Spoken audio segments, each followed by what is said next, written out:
Welcome to Bitcoin world media, जहां हम करेंगे क्रिप्टो की बात आपके साथ। तो आज हम भारत में क्रिप्टो को लेकर जो एक अजीब सी सिचुएशन बनी हुई है ना, उस पर थोड़ी बात करते हैं। हाँ बिल्कुल। मतलब एक तरफ तो देख रहे हैं कि क्रिप्टो के एड्स, विज्ञापन वो एकदम जोरों पर है। हाँ, जोरों पर क्या, मतलब हर जगह ही है। बड़े बड़े सेलिब्रिटीज को ले रहे हैं, जैसे वो क्रिकेटर गौतम गंभीर CoinDCX के लिए ऐड कर रहे थे। हाँ हाँ, देखा था। और अखबारों में तो देखिए पूरे पूरे पेज के विज्ञापन। कॉइनस्विच ने तो कमाल ही कर दिया, टाइम्स ऑफ इंडिया में बिटकॉइन की तुलना सोने से कर दी। अच्छा, सोने से? वाह। और अब तो हद ये है कि स्विगी जैसी जो रोज की एप्स है ना, उनमें भी बाइबिट जैसे प्लेटफॉर्म्स के ऐड दिख रहे हैं। हाँ, मैंने भी नोटिस किया। मतलब ये कंपनियां तो बिल्कुल आम लोगों तक सीधे पहुंचने की कोशिश में लगी हैं। बिल्कुल, पूरी तरह से। लेकिन फिर दूसरी तरफ देखो तो सरकार की तरफ से कुछ साफ नहीं है। वहीं तो असली पेच है। मतलब कोई क्लियर नियम कायदे हैं ही नहीं। ना सरकार ने ये बताया है कि भाई वो इसे मानती क्या है, ये कोई एसेट है, प्रॉपर्टी है, करेंसी है, क्या है ये, कुछ पता नहीं। और वो जो मुंबई में भी ये बड़ा इवेंट हुआ था, फिनटेक वाला। हाँ, ग्लोबल फिनटेक फेस्ट। हाँ, वहां भी सुनने में आया कि स्पीकर से कहा गया कि भाई आप क्रिप्टो या स्टेबल कॉइन पर ज्यादा बात ना करें। देखिए, यही तो विरोधाभास है। इसी उलझन पर हम बात कर रहे हैं। सरकार का रवैया बड़ा मिला जुला सा है। एक तरफ तो कहती है कि अच्छा, क्रिप्टो से कमाई हुई, लाओ 30% टैक्स दो। हाँ, टैक्स तो ले रही है। और कुछ नियम भी बनाए हैं, जैसे क्रिप्टो फर्म्स को बोला है कि अपना साइबर सिक्योरिटी ऑडिट करवाओ, जरूरी है। ठीक है, तो टैक्स भी हैं, कुछ नियम भी हैं, फिर उलझन कहाँ है? उलझन ये है कि इसी सरकार का रिजर्व बैंक वो अपना डिजिटल रुपया ला रहा है, ई-रुपी। हाँ, ई-रुपी। और उसको खूब प्रमोट कर रहा है।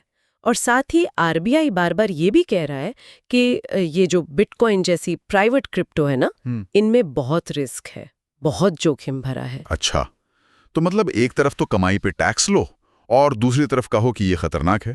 हाँ, यही तो। सरकार एक तरह से मुनाफा तो लेना चाहती है, पर इसे पूरी तरह अपनाने से या इसके लिए कोई ठोस कानूनी ढांचा बनाने से हिचक रही है। शायद वो बैलेंस बनाने की कोशिश कर रहे हैं, या समझ नहीं पा रहे कि करें क्या। हो सकता है। नई टेक्नोलॉजी है, एकदम रोक भी नहीं सकते, पर लोगों के पैसे की सुरक्षा का सवाल भी है, तो शायद वो बीच का रास्ता निकालने की कोशिश में है। तो फिर आम इंसान क्या करे? बेचारा कंफ्यूज हो जाता है। इतने ऐड देखकर तो लगता है कि सब बढ़िया है, सरकार ने ओके कर दिया, चलो पैसा लगा दो। और यही सबसे बड़ा खतरा है, यही भ्रम है। जब इतने बड़े पैमाने पर मार्केटिंग होती है ना। सही बात है।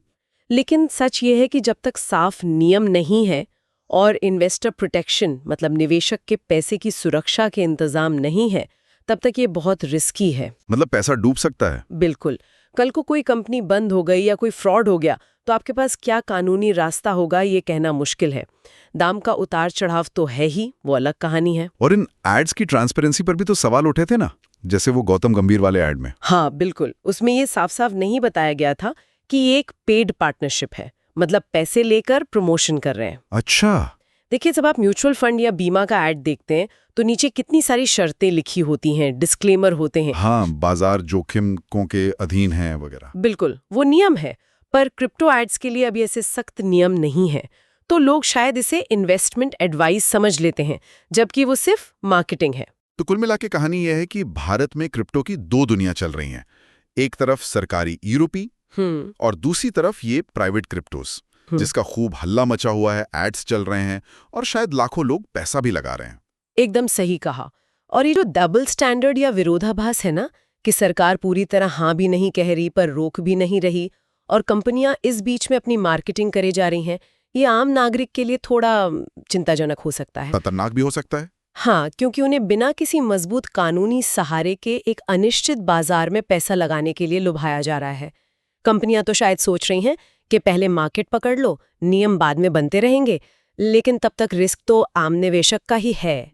क्वेश्चन तो एक सवाल है, अगर सरकार क्रिप्टो को लेके इतनी कंफ्यूज्ड सी लग रही है या नियम साफ नहीं है, तो फिर ये कंपनियां इतनी खुलेआम विज्ञापन कैसे कर पा रही हैं? रोक क्यों नहीं है? आंसर, इसका सीधा सा जवाब ये है कि भारत में क्रिप्टो पर कोई बैन नहीं है, पूरी तरह से पाबंदी नहीं लगी है। अच्छा, बैन नहीं है। नहीं, कोई ऐसा कानून नहीं है जो कहे कि भाई क्रिप्टो रखना या खरीदना बेचना गैर कानूनी है।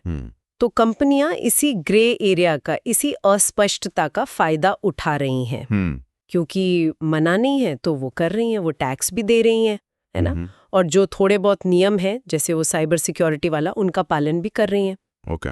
तो उन्हें ऑपरेट करने की एक तरह से जगह मिल रही है। वो सरकार के नियम बनाने का इंतजार नहीं कर रही, वो सीधे जनता के बीच अपनी पहचान बना रही हैं। समझ गए।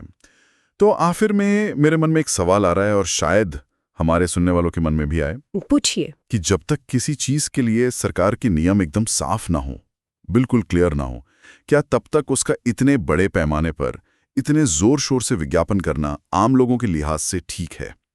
क्या ये सही है? इस पर सोचिएगा जरूर। सोचने वाली बात है। डेली न्यूज की जानकारी के लिए हमारे चैनल को सब्सक्राइब कर लें। जल्द ही मिलते हैं एक नए टॉपिक के साथ। धन्यवाद। धन्यवाद।